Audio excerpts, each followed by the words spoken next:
Hey guys, welcome back to my channel again. This video I'm going to show you step by step enable dark mode on your Android phone. So let's get started. First of all, grab your phone, then open the settings page.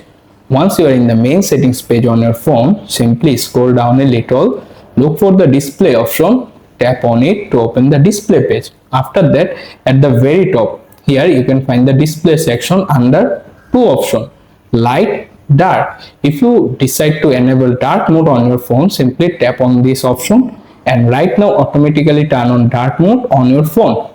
After that, you can also activate schedule feature if it like. To do this, simply go to dark mode settings. Here you can find the turn on as schedule.